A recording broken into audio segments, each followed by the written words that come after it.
Hello guys, and welcome to another episode of my WoT Replays. And we are here on Lakeville, an encounter battle in the T21 Tier 6 American Light Tank, which I very much like. I do not have it anymore. This is a replay from 8.8, I believe.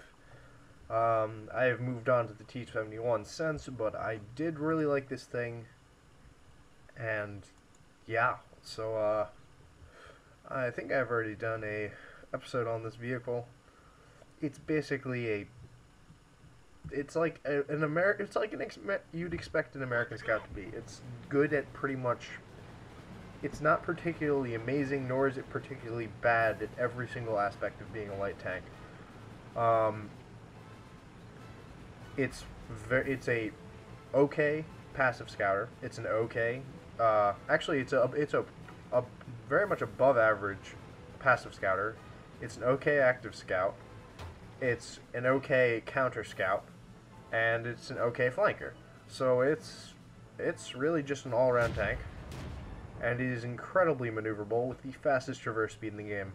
But that basically summarizes this tank. So I just took a position up here where I could easily spot the entire team with that nice 390-meter view range with 25% from the binoculars. So I'm just spotting these guys all the way across the lake without a problem.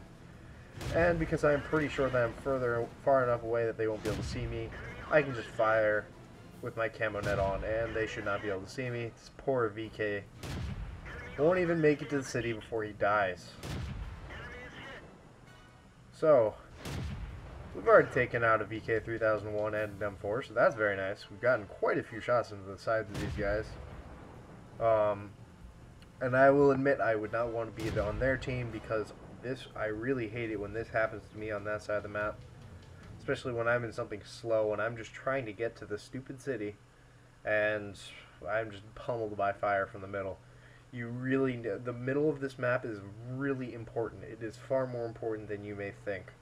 So we're gonna head forward here because I know there's a fair amount of them in the city, and there's probably gonna be a fair amount in the valley as well. So that shot unusually bounces, and I believe I bounce him again. I track him, I think, and then I pen, and then of course for the kill shot I bounce. So that's nice, and then I bounce again. You will not bounce that shot usually, because this is the M1A2, and for a scout, it does not have bad penetration. It has 128 penetration. But the more important thing about the gun is really its DPM. And in a game like this, you really act as a super easy 8. So cruising along at 56 here. And there's a Panzer IV. Well, let's tear up this Panzer IV. Poor Panzer IV. Completely helpless. Move back and forth, avoid his shots, and cut back forward again, throw one to his back engine deck, and T25/2. Crusader I'm not too worried about. KV-1 appears to not be playing, and the grill is, well, artillery. So we're just going to circle this guy, and the T25-2 is by no means a slow turning vehicle. Its turret is slow, but it itself does not turn slow. To be able to circle a T25-2 is much more difficult than you may initially think. This thing circles very fast. As you see, I'm circling at 20 kph in reverse, so that is very nice, and I'll be able to easily finish him off there. And that's 4 kills, so that alone in itself is a very nice game. Fortunately, I think I bounced this KV-1 randomly, and somebody else gets the kill. And, well, that's kind of the majority of the action for this game, but I'm going to go down to the city, see if I can help. And let me check just something real quick. Okay, we're still going. We might come close to hitting the Bandicam limit, so let me just fast forward, if you don't mind. Sorry, frame rate, I didn't mean to.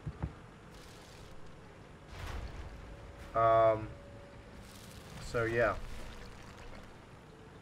This is going to be jumpier than usual for you guys, because I just realized I did not lower my graphical settings, but this is what I usually play on, in case you're wondering. So, yeah, this episode is going to have really shitty FPS.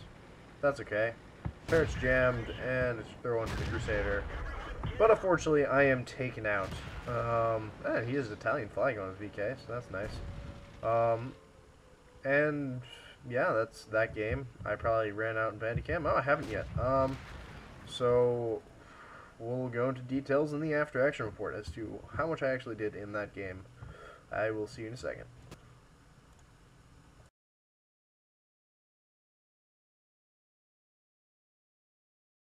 And welcome to the after action report.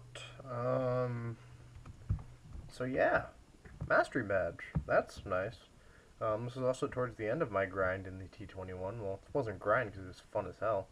But yeah, that was very nice. I tend to play very well in tanks when I get towards the end of my use in them. So 31,855 credits, 1,355 experience. So that is a very nice sum right there. And on the right, we get the more specifics. We had 7 tanks detected, which is very nice. And I'll read you off the damages. Did 850 to that T25/2, so I gave him a pretty hard time. 710 to that VK3001P, who also did not have a great time. 134 to that SU100. 117 to the KV1. 323 to the M4, and 460 to the Panzer IV. So yeah, I got a lot of damage in there, a surprising amount of damage, most of it done in the very beginning of the game, which is nice. And destroying 4 of those tanks that I damaged. As for criticals, we knocked out, or damaged the ammo rack and track of that T25/2. The damaged the ammo rack of the VK3001P, as well as destroying his track and injuring his driver. Damaging and destroying the track of the SU100. Damaging the engine and track of the M4, and destroying the engine of the Panzer IV. So that's nice. Along with 122 spying damage to the T20, 73 spying damage to the SU100, and 53 spying damage to the AMX-12.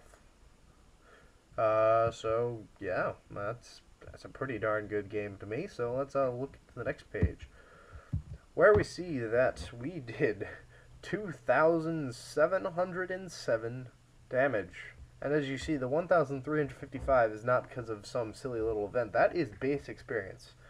So 2,707 damage in any light tank is incredible, along with the 4 kills. So yeah, that's a pretty damn good game if you would ask me. So yeah, obviously top of the team. Also, good job by the Crusader getting in 1,200 damage with that gun, which is a lot of shots. So good job to him. We had a very solid team for the most part. So that was nice. I had a good sum of damage. Let's go to the detailed report, where we see that I fired 41 shots, 34 of which are hits, and 27 of which were penetrations. Some of those non-pens were shots in SU-100's front at a distance, which should pen, but I can see why it could bounce. And the front of a T25/2, which is, to be fair, more armored than you may think.